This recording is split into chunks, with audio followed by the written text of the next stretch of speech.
الحمد لله رب العالمين والصلاة والسلام على سيد المرسلين أما بعد فأعوذ بالله من الشيطان الرجيم بسم الله الرحمن الرحيم الصلاة والسلام عليك يا رسول الله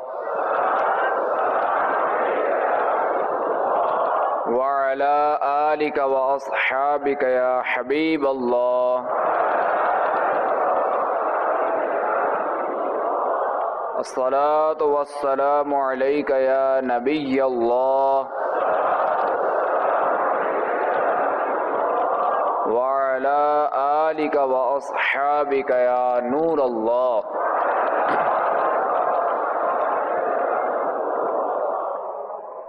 شفیع روز شمار جناب احمد مختار صلی اللہ تعالی علیہ وآلہ وسلم کا ارشاد نور بار ہے، تم اپنی مجلسوں کو مجھ پر درود پاک پڑھ کر آراستہ کرو، کیونکہ تمہارا درود پاک پڑھنا بروز قیامت تمہارے لیے نور ہوگا۔ صلو علی الحبیب صلی اللہ تعالی علی محمد وعلی آلہ وصحبہ وبارک وسلم صلاۃ و سلاما علیک یا سیدی یا مکی یا مدنی یا عربی یا قرشی یا ہاشمی یا مطلبی یا رسول اللہ۔ آئیے بیان سے قبل کچھ اچھی نیتیں کر لیتے ہیں کہ فرمان مصطفیٰ صلی اللہ تعالی علیہ وآلہ وسلم نیت المؤمن خیر من عملی، کہ مسلمان کی نیت اس کے عمل سے بہتر ہے۔ اور دوسرا یہ کہ مدنی پھولیں اور یاد رہے کہ بغیر اچھی نیت کے یعنی بغیر ثواب کی نیت کے کسی عمل خیر کا ثواب نہیں ملتا، تو اس لیے چاہیے کہ جب بھی کوئی اچھا کام کریں تو اس سے پہلے جو ہے وہ ثواب کی نیت کر لینی چاہیے، تاکہ ہمارا کام جو ہے وہ ثواب پر مشتمل ہو۔ ادعو الی سبیل ربک بالحکمت والموعظۃ الحسنہ، اپنے رب کی راہ کی طرف بلاؤ پکی تدبیر اور اچھی نصیحت سے۔ اور بخاری شریف میں وارد اس فرمان مصطفیٰ صلی اللہ تعالی علیہ وآلہ وسلم بلغ عنی ولو آیہ، یعنی پہنچا دو میری طرف سے اگرچہ ایک ہی آیت ہو۔ تو اس میں دیے ہوئے احکام کی انشاءاللہ عز و جل پیروی کروں گا، نیکی کا حکم دوں گا اور برائی سے منع کروں گا۔ اشعار پڑھتے نیز عربی انگریزی اور مشکل الفاظ بولتے وقت دل کے اخلاص پر توجہ رکھوں گا، قہقہ لگانے اور لگوانے سے بچوں گا۔ آپ بھی نیت فرما لیں کہ نگاہیں نیچے کیے خوب کان لگا کر بیان سنوں گا، ٹیک لگا کر بیٹھنے کے بجائے علم دین کی تعظیم کی خاطر جہاں تک ہو سکا دو زانوں بیٹھ کر بیان سنوں گا۔ ضرورتاً سمٹ سرک کر دوسرے کے لیے جگہ کشادہ کروں گا، دھکا وغیرہ لگا تو صبر کروں گا، گھورنے جھڑکنے اور الجھنے سے بھی بچوں گا۔ صلو علی الحبیب اذکر اللہ توبوا الی اللہ وغیرہ سن کر ثواب کمانے اور صدا لگانے والوں کی دل جوئی کے لیے بلند آواز سے جواب دوں گا۔ صلو علی الحبیب صلی اللہ تعالی علی محمد وعلی آلہ وصحبہ وبارک وسلم۔ حضرت سیدنا حارثہ بن نعمان رضی اللہ تعالی عنہ سے مروی ہے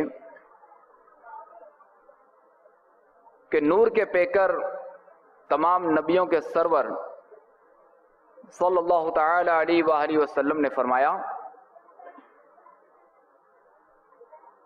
میری امت میں 3 چیزیں لازماً رہیں گی، بدفعلی یعنی بدشگونی، حسد اور بدگمانی۔ ایک صحابی رضی اللہ تعالی عنہ نے عرض کی، یا رسول اللہ صلی اللہ تعالی علیہ وآلہ وسلم، جس شخص میں یہ 3 خصلتیں ہوں وہ ان کا کس طرح تدارک کرے، یعنی ان کی کس طرح تلافی کرے؟ ارشاد فرمایا، جب تم حسد میں مبتلا ہو جاؤ تو اللہ تعالیٰ سے استغفار کرو، اور جب تم بدگمانی میں مبتلا ہو جاؤ تو اس پر جمے نہ رہو، اور جب تم بدفعلی نکالو تو اس کام کو کر گزرو. اچھا، پہلے تو ہم لیتے ہیں بدفعلی یعنی بدشگونی، چونکہ ہمیں اس سے بچنا بھی ہے نا، بدشگونی سے ہی بچنا ہے، حسد سے ہی بچنا ہے، اور بدگمانی سے ہی بچنا ہے. تو ہم بچیں گے اس وقت کہ جب ہمیں ان کے بارے میں معلومات حاصل ہوگی. تو بدشگونی یہ کیا ہے؟ دراصل بدشگونی جو ہے نا، یہ انسان کے لیے دینی اور دنیاوی دونوں لحاظ سے جو ہے نا، دونوں اعتبار سے یہ خطرناک ہے. اور بدشگونی جو وہ انسان کو وسوسوں کے دلدل میں اتار دیتی ہے. یہاں تک کہ انسان جو ہے وہ ہر چھوٹی بڑی چیز سے ڈرتا بھی ہے. شگون کا معنی جو ہے وہ فال لینا، یعنی کسی چیز، کسی شخص، عمل، آواز یا وقت کو اپنے حق میں اچھا یا برا سمجھنا، یہ جو فال لینا کہلاتا ہے. اور اس کی بنیادی طور پر جو دو قسمیں، ایک تو ہے برا شگون لینا اور دوسرا ہے اچھا شگون لینا. علامہ محمد بن احمد انصاری رحمت اللہ تعالی علیہ تفسیر قرطبی میں نقل فرماتے ہیں، اچھا شگون یہ ہے کہ جس کام کا ارادہ کیا ہو اس کے بارے میں کوئی کلام سن کر دلیل پکڑنا. یہ اس وقت ہے جب کلام اچھا ہو، اگر برا ہو تو بدشگونی ہے.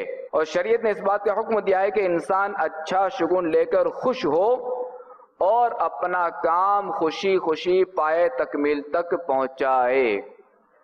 اور جب برا کلام سنے تو اس کی طرف توجہ نہ کرے اور نہ ہی اس کے سبب اپنے کام سے رکے. اور اچھے شگون کی مثال یہ ہے کہ جیسے کسی کام کو جا رہے ہوں اور کسی نے پکارا، یا رشید یعنی اے ہدایت یافتہ، یا سعید اے سعادت مند، یا اے نیک بخت. تو ہم نے خیال کیا کہ ہم نے اچھا نام سنا تو انشاءاللہ عز و جل کامیابی ہوگی، یا کسی بزرگ کی زیارت ہو گئی اور اسے اپنے حق میں بہتر سمجھا کہ اب انشاءاللہ عز و جل ہمیں اپنے مقصد میں کامیابی ملے گی، تو یہ بہتر ہے، اس میں کوئی حرج نہیں. جبکہ بدشگونی کیا ہے کہ ایک شخص سفر کے ارادے سے گھر سے نکلا، لیکن اس کے راستے میں یعنی آگے سے کالی بلی گزر گئی. اب اس نے ذہن بنا لیا کہ بھائی یہ کالی بلی گزر گئی نا، تو اب میرے لیے جو نا مصیبت ہی مصیبت ہے کہ اب میں اگر سفر کروں گا تو نقصان اٹھاؤں گا. اب اگر کاروباری سفر ہے تو مجھے مالی طور پہ نقصان ہوگا، یا کسی کام سے جا رہا ہوں تو میرا حادثہ ہو جائے گا. لہذا اس نے جو ہے یہ بدشگونی لی اور اس نے اس وجہ سے اپنا کام ترک کر دیا، یعنی اس سفر پہ جانا جو اس نے ترک کر دیا اور واپس گھر لوٹ گیا. تو اسے کہتے ہیں بدشگونی، اور یہ اسلام میں منع ہے. تو لہذا ہم سب کو چاہیے کہ ہم بدشگونی سے بچیں.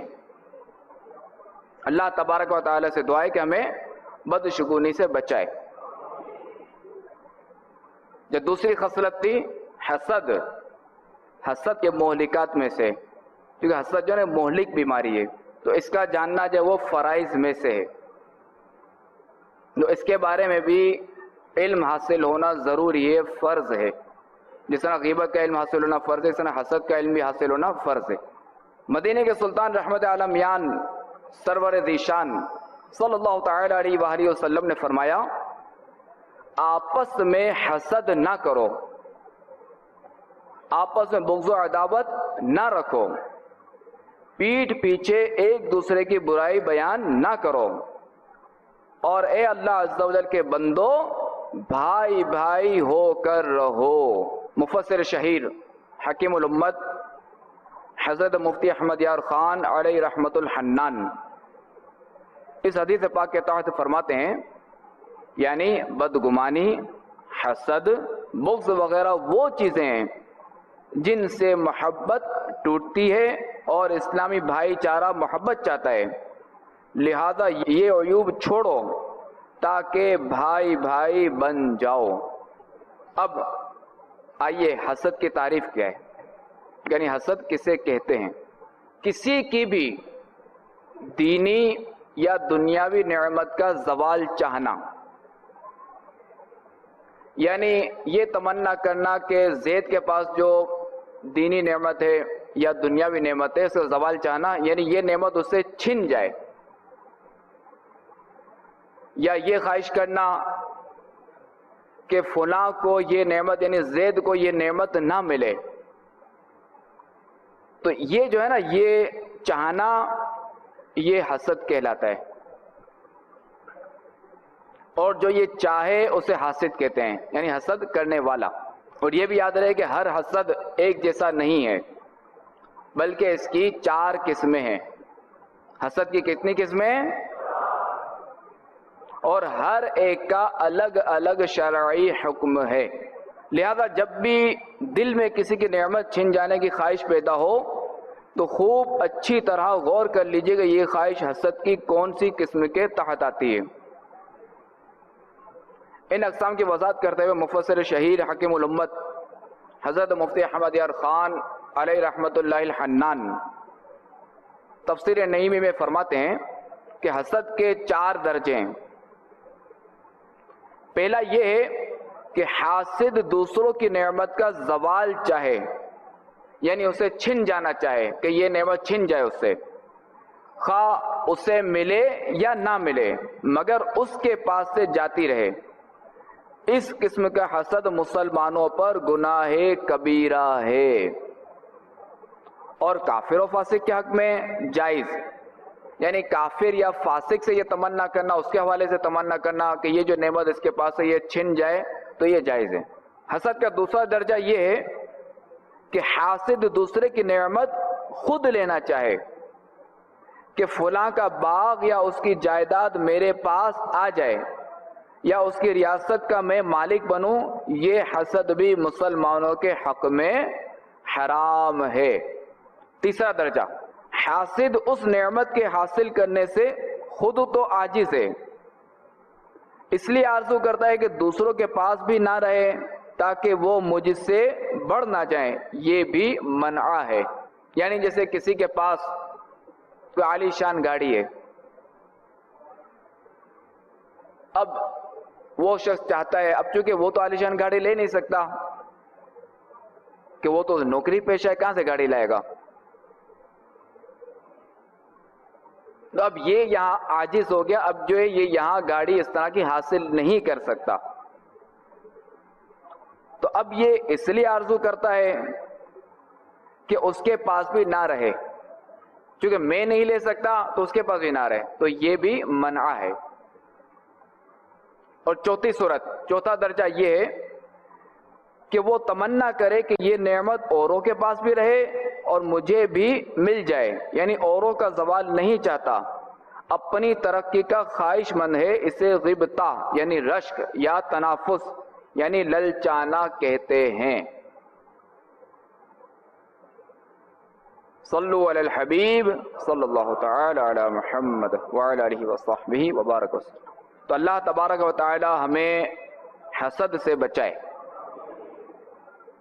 اور اللہ تعالی ہمیں ہر صغیرہ و کبیرہ گناہ سے محفوظ رکھے. اب رہ گئی بدگمانی، تیسری خصلت. حجت الاسلام حضرت سیدنا امام محمد بن محمد غزالی رحمت اللہ تعالی علیہ فرماتے ہیں، جب تک کسی شخص کی برائی اس طرح ظاہر نہ دیکھ لو کہ اس میں تعویل یعنی حیلہ شرعی کی گنجائش نہ رہے، اس وقت تک تمہارے لیے اس کے بارے میں برا گمان رکھنا جائز نہیں. پس اس وقت تمہیں لازمی طور پر اسی چیز کا یقین رکھنا پڑے گا جسے تم نے جانا اور دیکھا ہے، اور اگر تم نے اس کی برائی کو نہ اپنی آنکھوں سے دیکھا اور نہ ہی کانوں سے سنا مگر پھر بھی تمہارے دل میں اس کے بارے میں برا گمان پیدا ہو تو سمجھ جاؤ کہ یہ بات تمہارے دل میں شیطان نے ڈالی ہے، لہذا اسے جھٹلا دینا چاہیے کیونکہ شیطان سب سے بڑا فاسق ہے.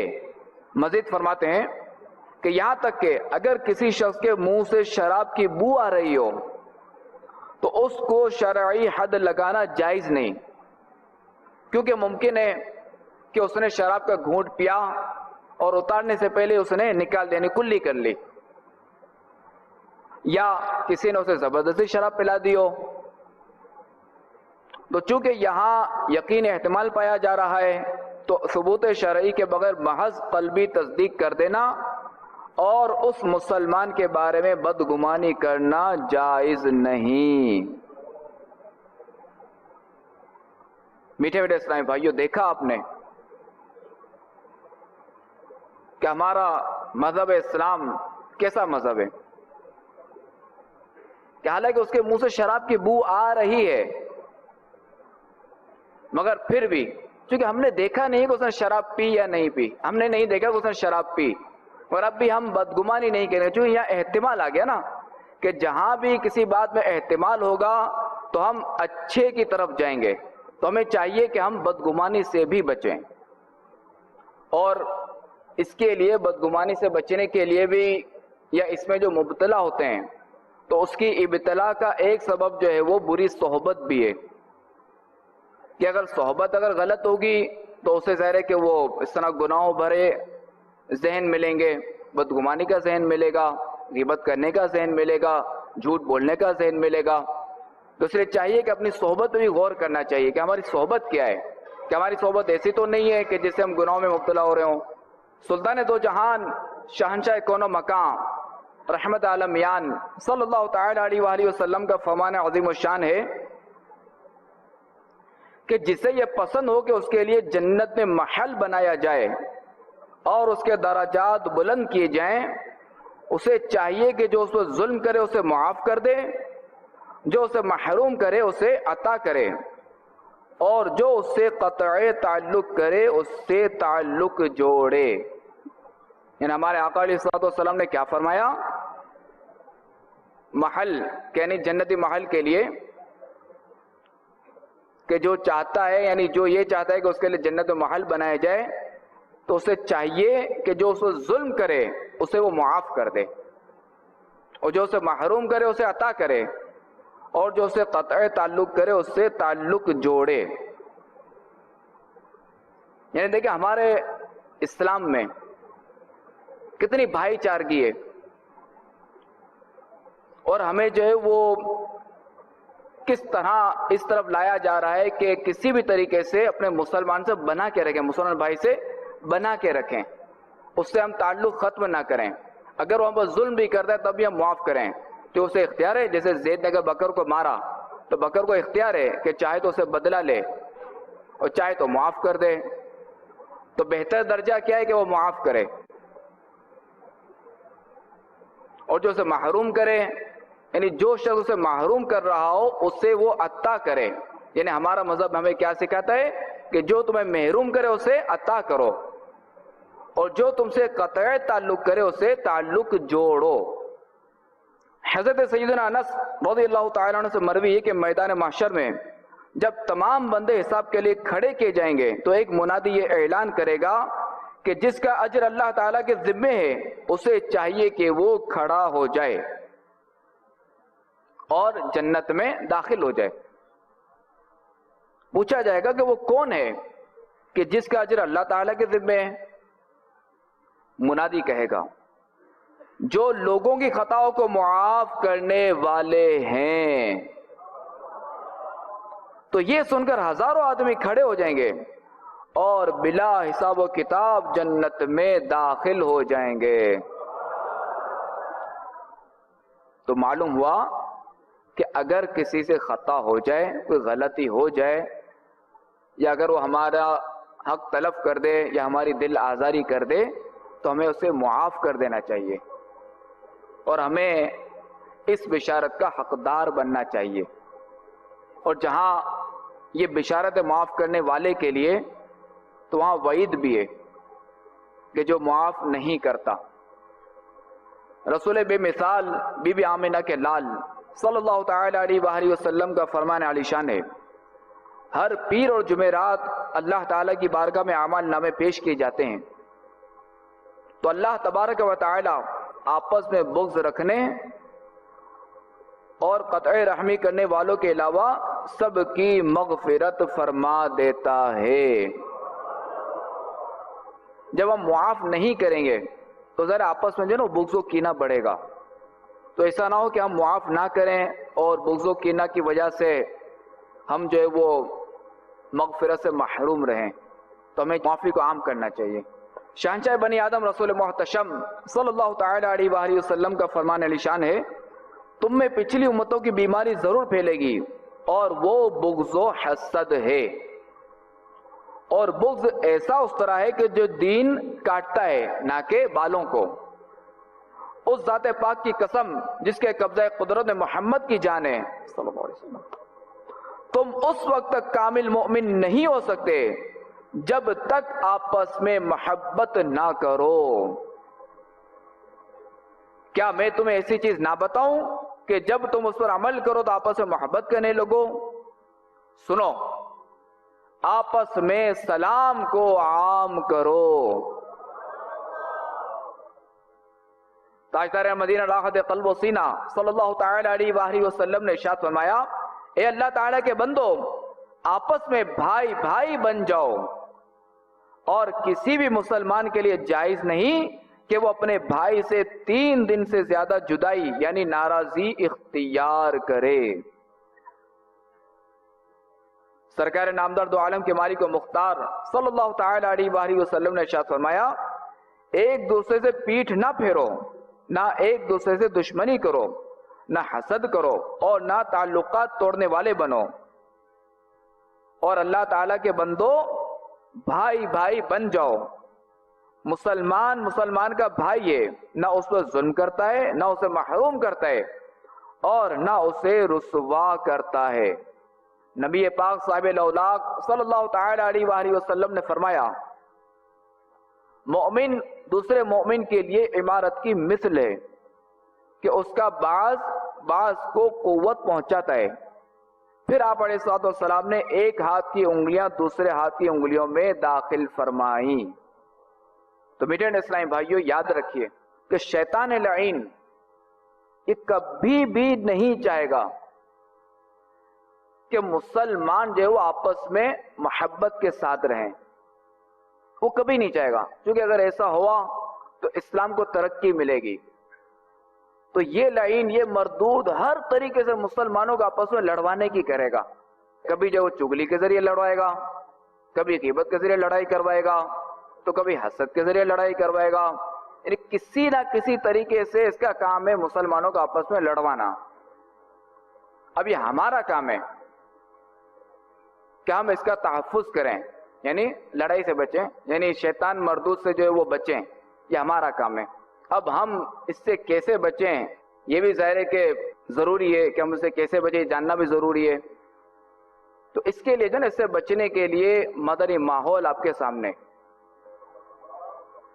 کہ جب ایک اجتماعیت ہوگی، ہم مدنی ماحول سے وابستہ رہیں گے، نیکوں کی صحبت میں رہیں گے، تو اس سے انشاءاللہ عز و جل امید ہے کہ شیطان لعین، شیطان مردود اپنے وار میں کافی حد تک کامیاب نہیں ہوگا. ہم جو ہے وہ کافی حد تک اس سے بچنے میں کامیاب ہو جائیں گے. دیکھیں، جو بکری اپنے ریوڑ میں ہوتی ہے وہ بھیڑیے سے محفوظ رہتی ہے. جیسے وہ ریوڑ سے باہر نکل دی ہے، چونکہ وہ تنہا ہوئی، اجتماعیت سے الگ ہوئی، بھیڑیا اس پر حملہ کر دیتا ہے. اس کی مثالیں تو بہت ہیں. جیسے ہم چائے پیتے ہیں، اب اگر جلدی ہوتی ہے تو ہم چائے کو جو نا پلیٹ میں ڈالتے ہیں. جیسے ہم نے پلیٹ میں ڈالی، یہ چند لمحوں میں یا چند سیکنڈز میں جو نا یہ ٹھنڈی ہو جاتی ہے. یہ کیوں ٹھنڈی ہوئی؟ کیونکہ یہ اجتماعیت سے الگ ہو گئی. جب تک یہ کپ میں تھی اجتماعیت کے ساتھ تھی، جیسے یہ الگ ہوئی اس کی طاقت ٹوٹ گئی اور اب یہ ٹھنڈی ہو گئی اور آپ نے آرام سے پی لی. اسی طرح کھانا دیکھ لیں کہ جب پتیلے میں ہوتا ہے، جیسے آپ اس کو الگ کرتے ہیں نا، تھوڑا سا نکالیں گے تو اب یہ جلدی ٹھنڈا ہو جائے گا، ورنہ پتیلے میں رہے گا تو کافی وقت پتیلے میں رہے تو کافی وقت لگے گا اس کو ٹھنڈا ہونے میں. تو اس کی تو بے شمار مثالیں ہیں. اب یہی لے لیں پلر یا اینٹ لے لیتے ہیں. اب ریت کا ذرہ اگر ہمیں کوئی مارے تو ہم کچھ نقصان نہیں کر سکتا وہ، بلکہ ہم پھونک سے جو نا اس کو دوبارہ پھینک سکتے ہیں، دوبارہ بھیج سکتے ہیں. اور یہی ریت کے ذرات کا اجتماع ہو جائے، یعنی یہ اینٹ بن جائے. اب اگر کوئی سر پہ مارے، سر پہ بھی نہ مارے، خالی یوں پھینکے تو ہمارا کیا حال ہو؟ یا تو سر پھاڑے گا، اگر ہاتھ سے ہم روکنے کی کریں گے تو ہاتھ بھی ٹوٹ سکتا ہے، جو پریشر سے ایک چیز آ رہی ہے نا. تو بہرحال اجتماعیت کی اپنی برکت ہے. ہم جب مدنی ماحول سے وابستہ رہیں گے تو انشاءاللہ تبارک و تعالی اس کی برکت سے شیطان لعین کے وار سے ہم محفوظ رہیں گے انشاءاللہ.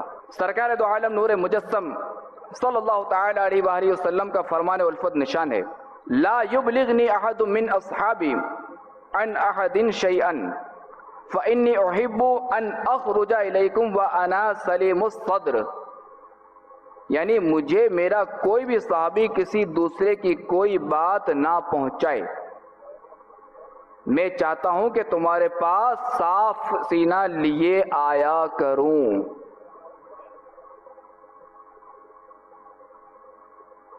محقق علی الاطلاق حضرت سیدنا شیخ عبدالحق محدث دہلوی علیہ رحمت اللہ القوی اس حدیث پاک کے اس حصے کہ مجھے کوئی صحابی کسی کی طرف سے کوئی بات نہ پہنچائے، اس کی وضاحت کرتے ہوئے فرماتے ہیں یعنی کسی کی کوتاہی، فعل بد، عادت بد، اس نے یہ کیا یا اس نے یہ کہا، فلاں اس طرح کہہ رہا تھا وغیرہ کلمات مت کہا کرو.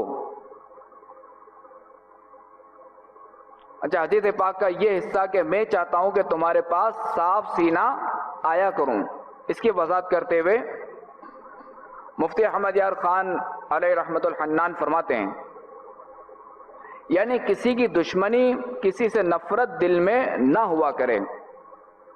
اور مزید فرماتے ہیں کہ یہ بھی ہم لوگوں کے لیے بیان قانون ہے کہ اپنے سینے مسلمانوں کے کینے سے صاف رکھو تاکہ ان میں مدینے کے انوار دیکھو.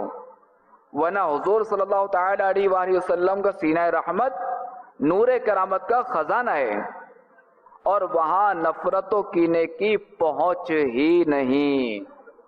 یعنی آپ میٹھے اسلام میں یہ دیکھیے کہ یہ روایت جو ہے وہ ہمیں احترام مسلم کا درس دیتی ہے کہ ہمیں اپنے مسلمان بھائی کا کتنا احترام کرنا چاہیے. میرے سنت کا رسالہ ہے احترام مسلم. میری عرض ہے کہ آپ اس کا مطالعہ ضرور فرمائیں. بدشگونی کے حوالے سے عرض کرنی تھی کہ اس کا بھی ایک رسالہ ہے بدشگونی بنام بدشگونی، اور حسد کے حوالے سے بھی رسالہ ہے حسد، تو اس کا بھی مطالعہ ضرور فرمائیے گا. اب آئیے میں آپ کی بارگاہ میں دشمنی کے اسباب عرض کرتا ہوں. حضرت سیدنا ابو امامہ باہلی رضی اللہ تعالیٰ عنہ فرماتے ہیں کہ ہم بحث و مباحثہ کر رہے تھے کہ رسول اکرم صلی اللہ تعالی علیہ وآلہ وسلم ہمارے پاس تشریف لائے اور رنجیدگی کا اظہار کرتے ہوئے ارشاد فرمایا بات کاٹنا چھوڑ دو کہ اس میں بھلائی کم ہے. بات کاٹنا چھوڑ دو کہ اس میں نفع تھوڑا ہے، اس لیے کہ یہ دو مسلمان بھائیوں کے درمیان دشمنی پیدا کر دیتی ہے. ایک بزرگ رحمت اللہ تعالی علیہ نے فرمایا جو شخص اپنے مسلمان بھائیوں سے لڑتا جھگڑتا اور ان کی بات کاٹتا ہے اس کی محبت کم ہو جاتی ہے اور اس کی بزرگی یعنی عزت چلی جاتی ہے. ایک بزرگ رحمت اللہ تعالی علیہ کا قول ہے کہ لوگوں میں سے بے بس و لاچار وہ شخص ہے جو اچھا دوست بنانے میں کوتاہی کرتا ہے، اور اس سے بھی زیادہ بے بس وہ ہے جو اچھے دوست کو پا کر کھو دے. تفسیر روح المعانی میں ہے بروں کی صحبت اچھوں کے بارے میں بدگمانی پیدا کرتی ہے.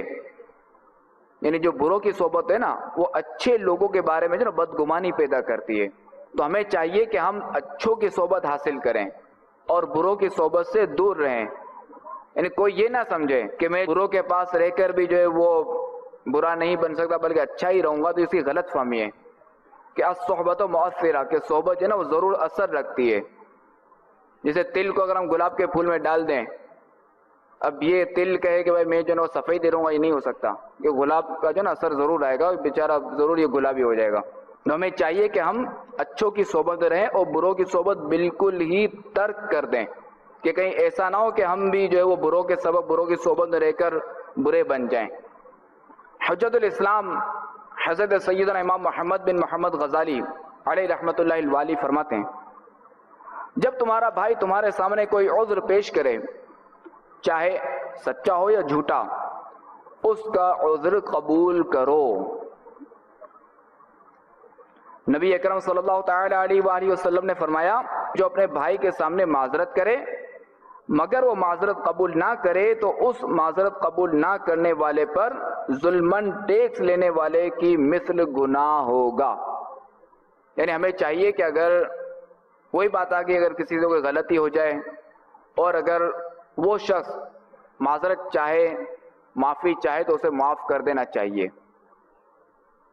اچھا، یہاں یہ جو ہے نا ظلماً ٹیکس، اب کوئی یہ نہ سمجھے کہ جو ٹول ٹیکس وغیرہ یہ ظلمن ہے، یہ غلط ہے، کہ یہ ٹول ٹیکس وغیرہ بالکل جائز ہیں۔ یہ جو ٹیکس ہے نا، یہ تو ظاہر ہے کہ ملک کے لیے استعمال ہوتے ہیں اور ملک کے ریونیو میں اضافہ ہوتا ہے اس سے، اور ملک کی ترقی ہوتی ہے کہ ہم اگر ٹیکس نہیں دیں گے تو ہمارے ملک میں جو ہے وہ جیسے سڑکیں بنانا اور سڑکوں پہ لائٹس وغیرہ لگانا، دیگر معاملات وغیرہ، یہ سرکاری اسپتال وغیرہ، یہ کیسے چلیں گے؟ تو یہاں وہ ٹیکس مراد نہیں ہے۔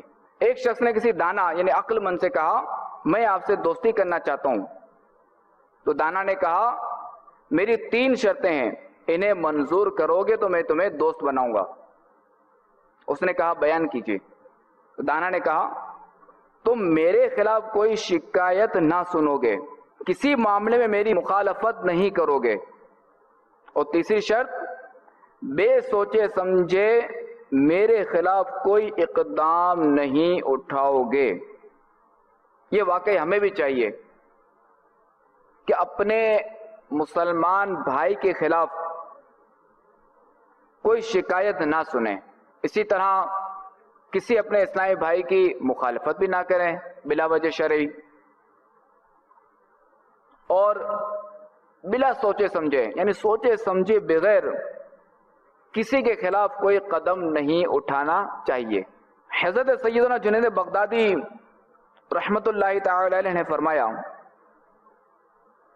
جب 2 شخص آپس میں بھائی چارہ قائم کریں، پھر ان میں سے کوئی اپنے بھائی سے وحشت یا شرم محسوس کرے، تو ان میں سے کسی ایک میں ضرور کوئی خرابی موجود ہے۔ تو ہمیں چاہیے کہ ہم آپس میں اسی بھائی چارگی کا انداز رکھیں کہ ہمارے جو آپسی معاملات ہیں ہمارے اسلامی بھائیوں میں کوئی ایسا وحشت والا انداز ہی نہ ہو، یعنی ہمیں کسی سے وحشت نہیں ہونی چاہیے۔ تو اگر آپ انشاءاللہ عز و جل مدنی مذاکرے دیکھیں گے، مدنی مذاکرے سنیں گے، مدنی قافلوں میں سفر کریں گے، ہفتہ واری اجتماعات میں شرکت کریں گے، مدرسۃ المدینہ بالغان میں شرکت کریں گے، تو انشاءاللہ عز و جل وحشتیں بھی دور ہوں گی، بدگمانی سے بھی بچیں گے، بدفعلی سے بھی بچیں گے، حسد سے بھی بچیں گے، جھوٹ سے بھی بچیں گے، غیبت سے بھی بچیں گے۔ اللہ تبارک و تعالی سے دعائیں کہ ہمیں ہر صغیرہ کبیرہ گناہ سے محفوظ رکھے اور ہمیں آپس میں بھائی بھائی بن کر رہنے کی توفیق عطا فرمائے۔ آمین بجاہ النبی الامین۔